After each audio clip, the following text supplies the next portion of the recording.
Doctor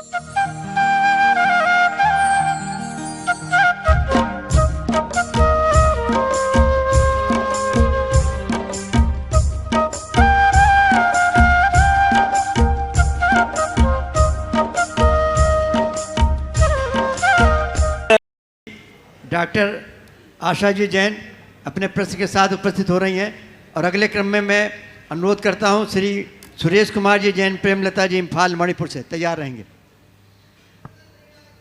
गुरुवर प्रमाण सागर जी महाराज के चरणों में कोटिशव नमोस्तु करते करते गुरु अरहंत सागर जी महाराज को नमोस्तु नमोस्तु नमोस्तु।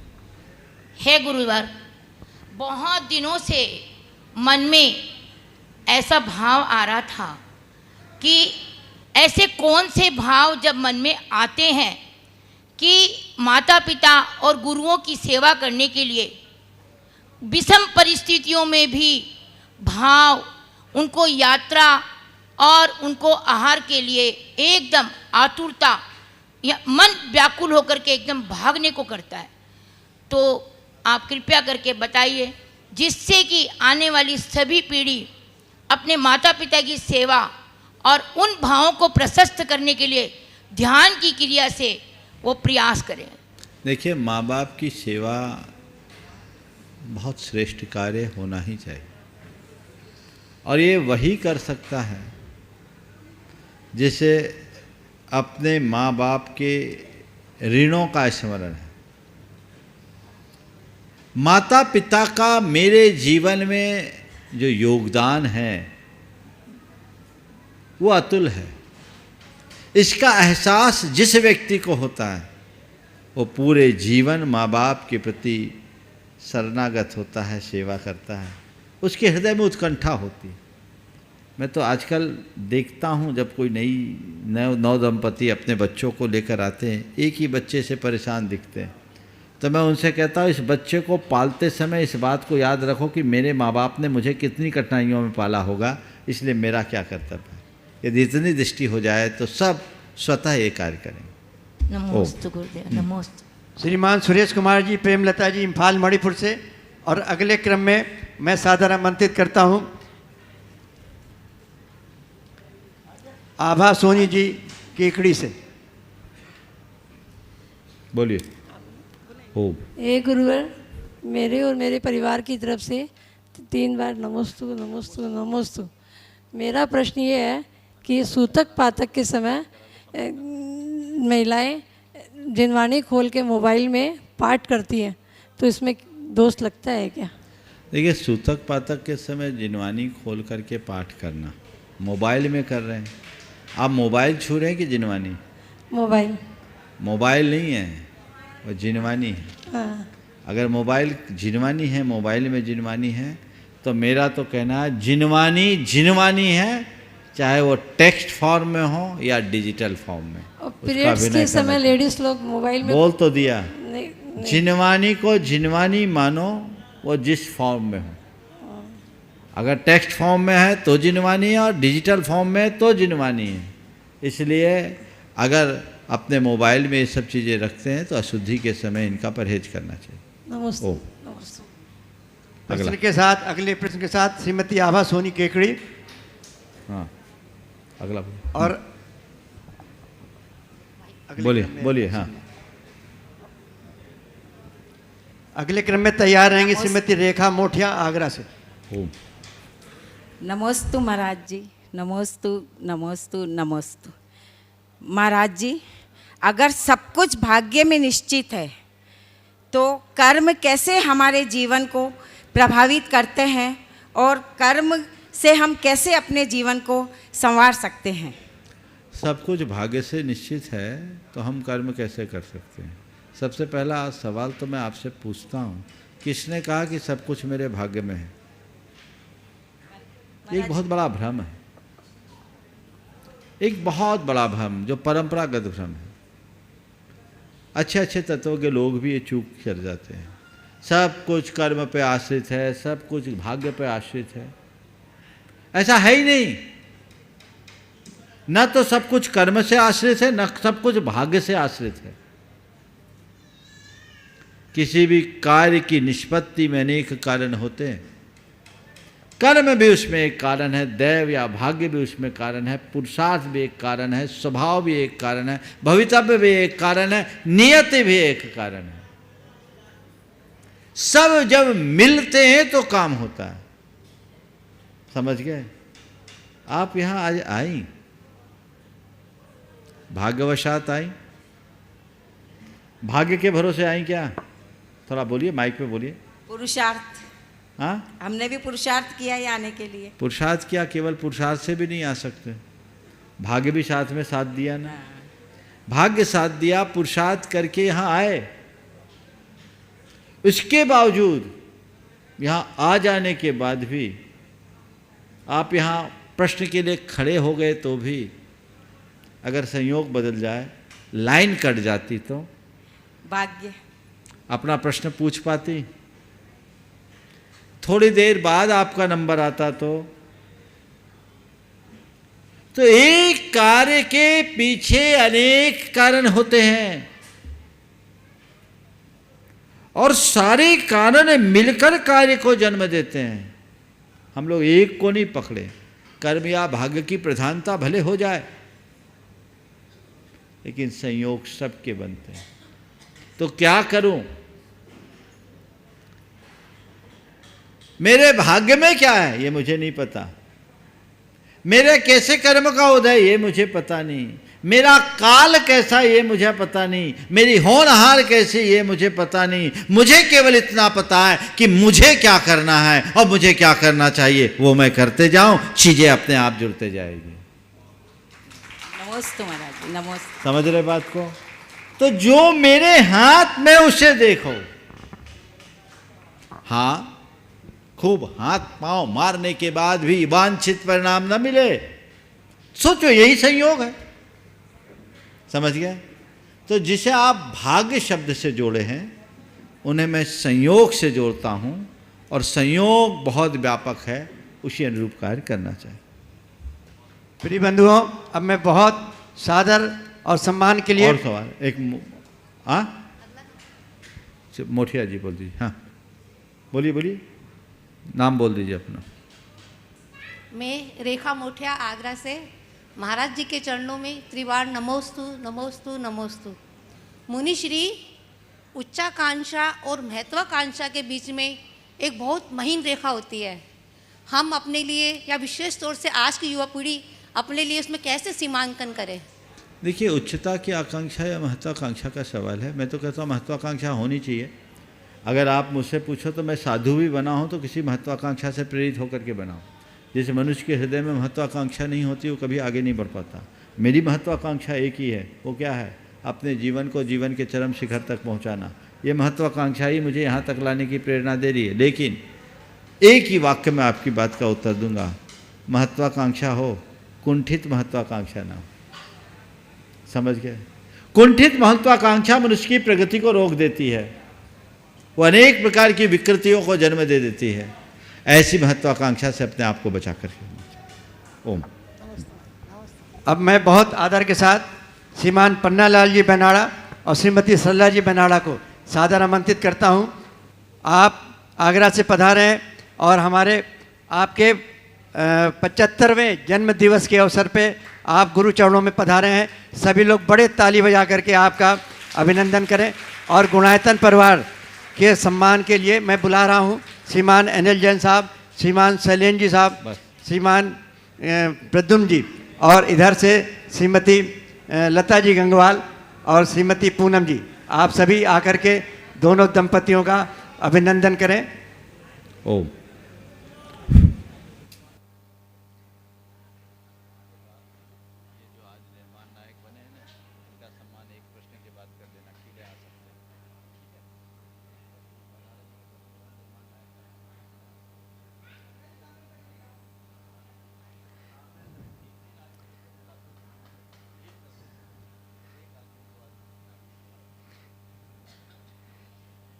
श्रीमान बनाड़ा जी का सम्मान हो रहा है। हम सभी करतल ध्वनि से आपका स्वागत करें। प्रिय बंधुओं, जैसा कि आप सबको विदित है, आगामी 10 मार्च से गुणायतन परिसर में श्री सच सीधी सिद्ध चक्र महामंडल विधान संस्कृत भाषा का आयोजन होने वाला है। गुरुवर परम पूज्य 108 प्रमाण सागर जी महाराज, अरे सागर जी महाराज के परम सानिध्य में उनके श्रीमुख से इस विधान का संपादन होना है। गुरुवर वो आप सभी से अनुरोध है इस विधान में सम्मिलित होने का मानस बनाए। बहुत कम ही जगह बची है, जिनका भी मन हो वो कमेटी से संपर्क करें, जिससे आपकी सभी आवश्यक सुविधाओं की व्यवस्था की जा सके। और अब मैं अनुरोध करूँगा श्रीमान बेनाड़ा जी साहब से, आप अपना प्रश्न गुरु चरणों में रखें।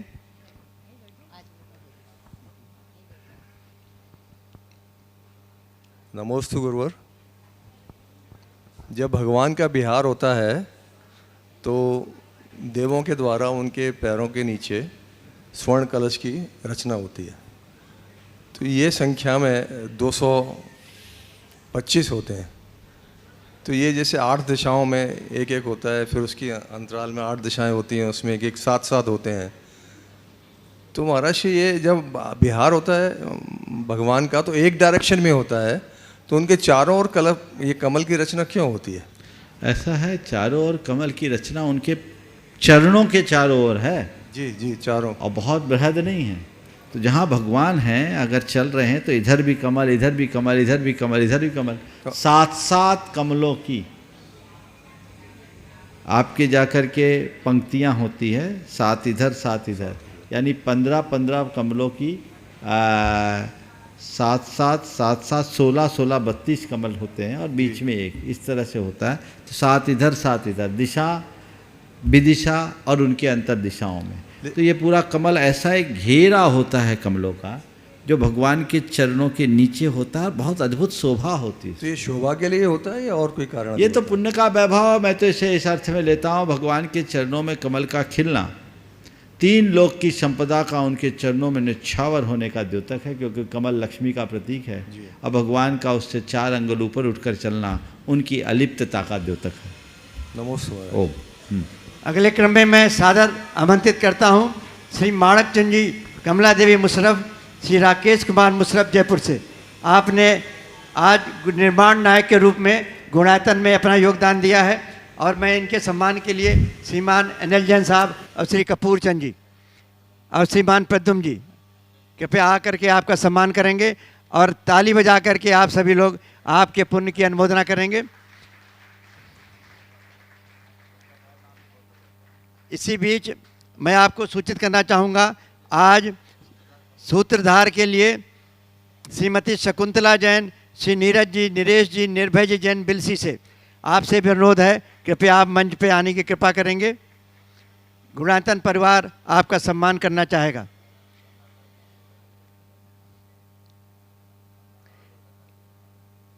आपका सम्मान करने के लिए श्रीमान पन्नालाल जी, श्रीमती सरला जी से निवेदन है कि वो आप बिलसी से श्रीमती शकुंतला जी का, श्री नीरज जी का सम्मान करने के लिए।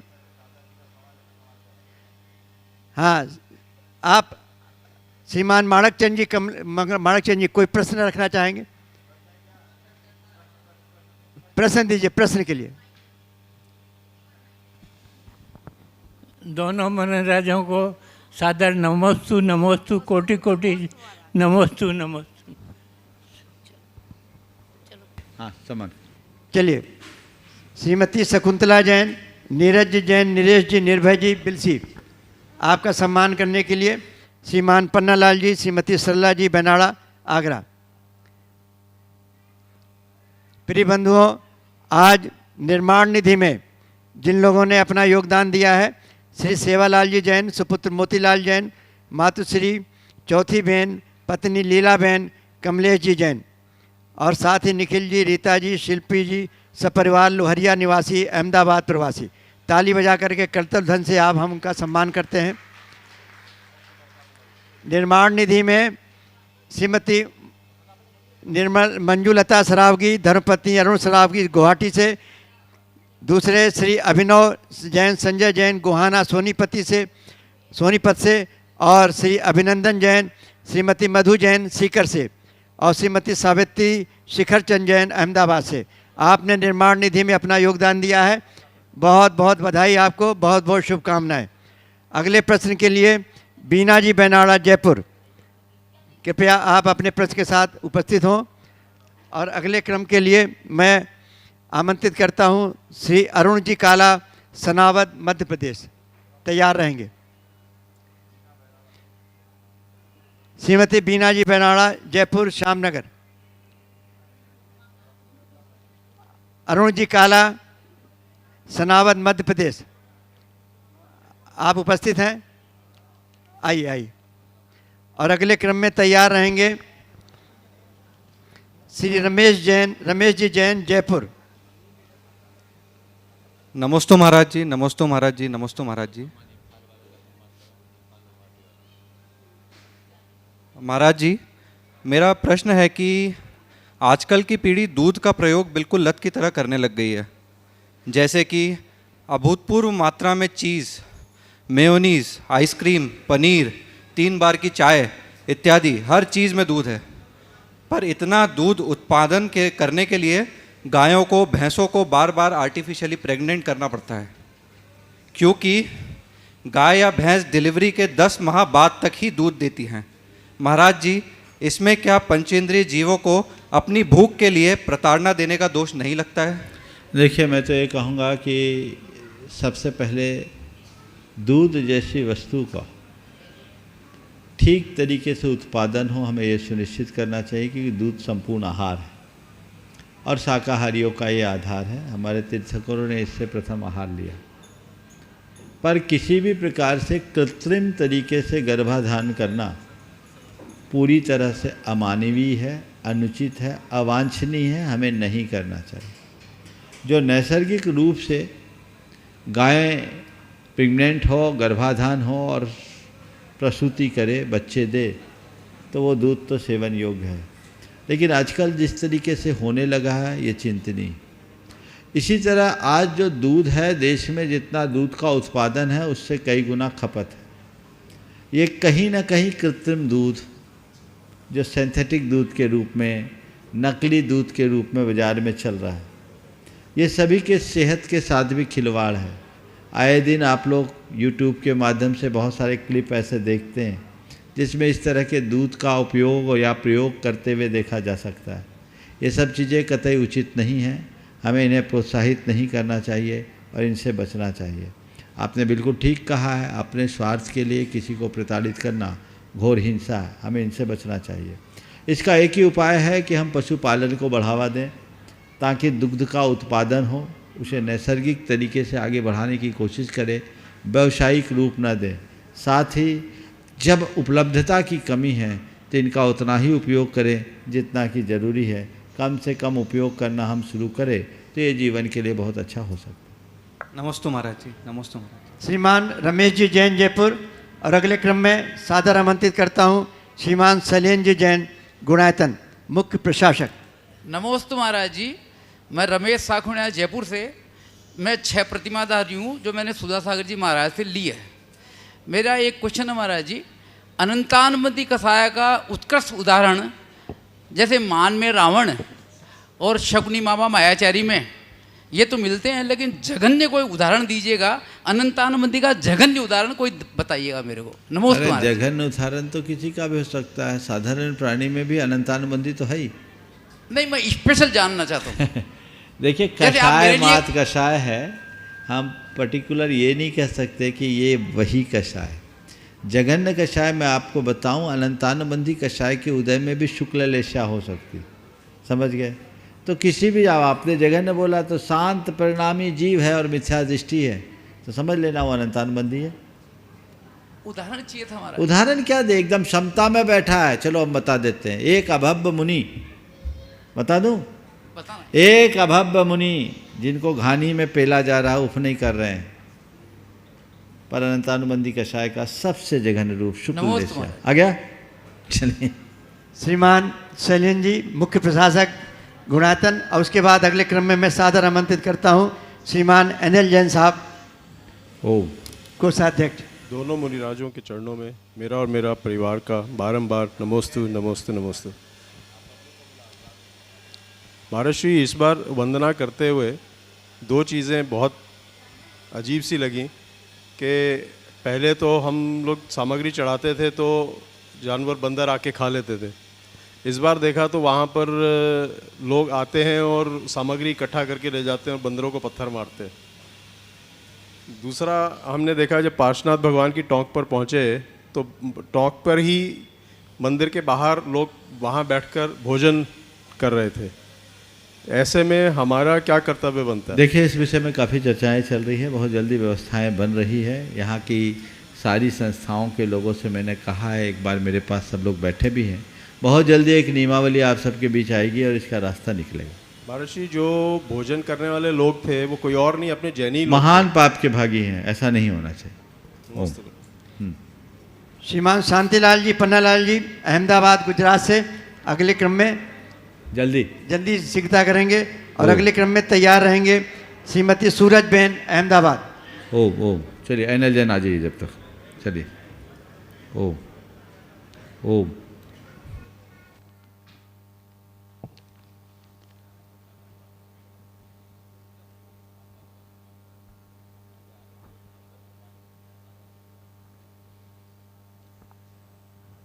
दोनों गुरुओं को सादर नमन। महाराज श्री, मेरी जो जिज्ञासा है वो पेट थेरेपी भी है। जंतु जानवर व्यक्ति की निरोगी काया को बनाए रखने के लिए काफ़ी ध्यान देते हैं और काफ़ी जो है ना उनको बना के रखते हैं या उनको निरोगी काया बनाते हैं। महाराज जी, अभी मैंने एक मैगजीन में पढ़ा था कि अगर पेट थेरेपी के लिए अगर किसी जानवर को अगर हाथ अगर रखें तो बोले उसका जो ब्लड प्रेशर है वो काफ़ी कंट्रोल होता है। तो क्या महाराज ये सही है? बिल्कुल सही है, बहुत प्रयोग हुआ। काउ यार्ड थेरेपी अमेरिका में बहुत प्रसिद्ध हुआ है, खासकर गायों और घोड़ों के पास मनुष्य के रहने से उसका डिप्रेशन कम होता है और बहुत सारी नकारात्मकताएं कम होती है। लोग ये थेरेपी ले रहे हैं, आधा घंटा अगर उनके बीच बिताए तो बहुत फ़र्क पड़ता है, तो ऐसा करना चाहिए। नमस्ते महाराज श्री। हाँ, आइए शीघ्रता से। शांतिलाल जी पन्नालाल जी अहमदाबाद गुजरात। अगला। और अब मैं सादर आमंत्रित करूंगा श्रीमान अशोक जी सचिव जी बगड़ा जी महाराज के चरणों में आप कृपया मंच पे पधारें। मुनि 1008 से आदिनाथ भगवान के सुपुत्र श्री भरत भगवान ने कैलाश पर्वत से बोईतर जिनालय बनाए जो आज विद्यमान है। आदिनाथ भगवान के पुत्र भरत भगवान ने बोईतर जिनालय कैलाश पर्वत के ऊपर बनाए, अभी हाल में विद्यमान है। देखिए, 72 जिनालय कैलाश पर्वत पर बनाए। हम पहले कैलाश पर्वत पर तो पूरी तरह पहुंच जाए, फिर बताएं उनकी विद्यमानता के विषय में। समझ गया? चलिए। वो खाई खोद दी गई है सगर चक्रवर्ती के पुत्रों के द्वारा, तो पता नहीं वो है कि नहीं। चलिए बुलाइए। श्रीमती बसंत माला जी जैन इम्फाल, आप भी कृपया करके मंच पे पधारें। आप लोगों ने गुणायतन में अपना योगदान दिया है, बहुत ही हर्ष के साथ गुणायतन कमेटी आपका सम्मान करना चाहती है। आपका सम्मान करने के लिए श्रीमती लता जी गंगवाल और श्रीमती मंजू जी कृपया आपका सम्मान करेंगे। कृपया आप लोग करतल ध्वनि से आपके सम्मान में योगदान दें।